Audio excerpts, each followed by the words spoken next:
What's up, Patriot Nation? It's the Patriots Unfiltered crew back with you. I'm Mike Dussault, Paul Perillo, Erik Scalavino, and today the NFL has released the schedule for the Patriots, the whole league. It's very exciting to see, what the campaign is going to look like. And Scal, let's start right at the top. Tampa Bay Buccaneers coming to down week 4. What are your thoughts? Enough with the suspense. Yeah, let's go. Let's get it right. Let's kick the season off. And a month in, we've got Brady coming back to Foxborough for the much anticipated matchup. I mean, that's the date that everybody's been looking forward to on their calendars. But regardless of whether you're a Brady fan or not, whether you're a Patriots fan or not, that's a huge game in the NFL, and it's great that we're going to get to see it early on in the season. There's a lot to look at this schedule as far as night games, not maybe as many as we thought. A lot more 1:00 games.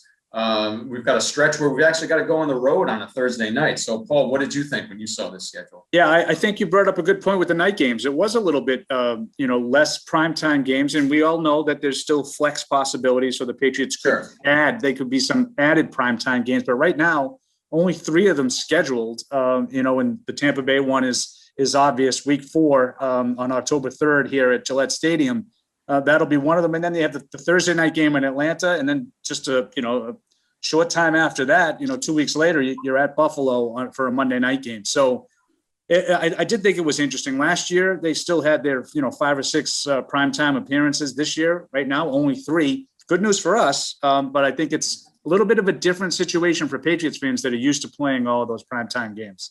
Yeah, Paul, those late games, I mean, the late bye was a little bit of a shock for me. And then, the 2 Buffalo games, that's what's interesting. They're the top dogs in the division right now. And if the Patriots want to, get back on top, they're going to have to topple Buffalo. But, not being able to see them until end of the season, it's kind of an interesting dynamic going on. A little bit of sticker shock, too, seeing not only that late bye, Deuce, but seeing the regular season ending January 9th, which is the latest we'll have ever ended a regular season. Obviously, Week 18, Scal. Week 18, don't forget. I can't. I'm still trying to do the math, Paul, and get my head around it. It's all new, but yeah, that's another thing too. They have that late bye in December 13th-ish, around there, and they have that sort of.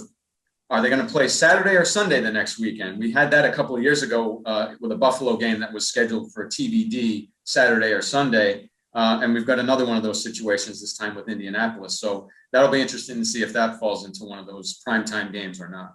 Yeah, not counting that game, 10 games scheduled right now for 1:00. So, for those of us that work in the business, this couldn't be any better. I know that there's some people that probably look at that a little bit differently. They get really jacked up for those primetime games and some of those 4:00 games. But the opener, is going to be one of those, 4:25 at Gillette Stadium against the Miami Dolphins. Same as last year, only we're going to push it back 3.5 hours and get started right here at home with the Dolphins. And to me, obviously, the interesting thing will be who's going to be taking the first snaps in that home opener. Will it be Mac Jones? Will it be Cam Newton? Will it be Jarrett Stidham? Who knows? Yeah, I think I do, but we'll save that for another podcast. And hopefully a home opener with fans this year, as opposed to last year when the Dolphins came. Absolutely. Well, it's interesting.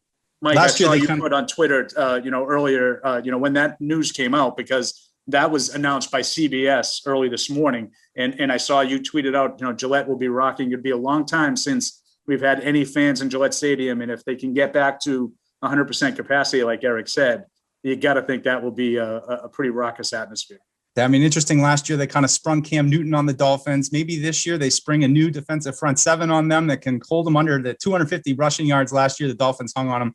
Not pretty, but I want to ask you guys real quick. We don't know exactly the preseason dates, but some familiar foes, NFC East, only 3 this time, ending a little bit early, but interesting, see if the team can maybe hook some joint practices up.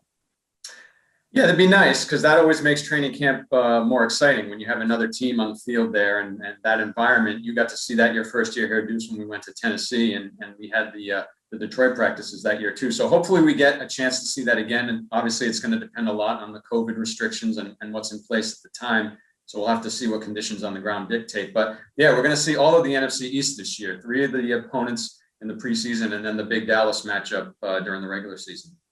Yeah, with Washington, Philly, and the Giants, also, 3 teams that the Patriots have been familiar with. They've had joint practices in the past with Philly and Washington, and to me, the Giants have been a regular practice foe all along, way back when Belichick first got here. They had joint Bryant practices College. with them, Yeah. back at Bryant, and they've also played them, in that preseason finale. I don't know, it's got to be 20 straight years now at this point. So I think there's certainly some opportunities there for joint practices with organizations that Bill Belichick has done so in the past, and it wouldn't surprise me to see a couple of those match up again. And Eric's right; it breaks up the training camp a little bit for both the players and the media watching, and it'll be a good way to get started. A little bit more of a delay between the end of that last preseason game now and the start of the season, because you lose obviously one of those preseason games, but.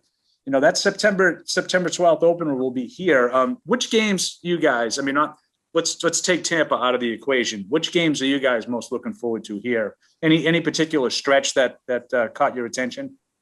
I think for me, just individually, I'm looking forward to the AFC East games. I think the road to the Patriots getting back to the playoffs, starts with a strong performance in the division. And, to kind of start off getting Miami here again, I think that's a little bit of an advantage for the Patriots, being able to, force that team to travel right off the bat and maybe, like we said, spring something on them. And then, going to the Jets in week 2, we've seen plenty of that matchup over the years. Always kind of a tough place to play. Those games are always closer than you anticipate, no matter how good or bad those teams are. So I think just getting a strong start, that for me is something that can kind of set the tone for the season.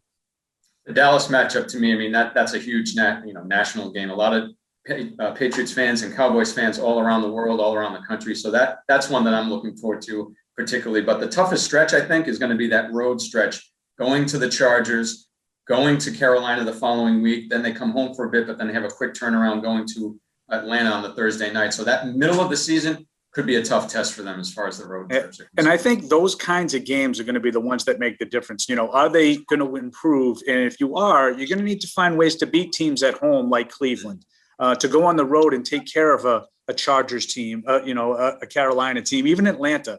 Tough spot there. Thursday night, I don't think the Falcons are a great team, but those road Thursday night games, especially late in the season, we saw this last year. It was a late game in early December, I think, at the Rams. And it obviously didn't go very well for the Patriots. I think that's a tough spot. Those are the kinds of games the Patriots are going to have to find a way to win. Tennessee, Houston, games against teams that you don't look at and say, well, those are the main contenders for the AFC. Obviously we know Buffalo is going to be a tough task, but you got to find a way to win some of these other games against the middlers where you right now reside, after a 7-9 season. That's how you make the improvement. Well, guys, the schedule is set. You can feel the excitement. We can finally, I think the biggest thing is just hoping that fans are back, no matter when or who they're playing, like getting the fans back will be the biggest, boost to this season. So we'll be here for you all off season. Hopefully we'll have some OTA content coming up, mini camp, and then, hey, just in a couple months away from training camp. So all very exciting. We'll see you guys soon back here on YouTube. Thanks, guys.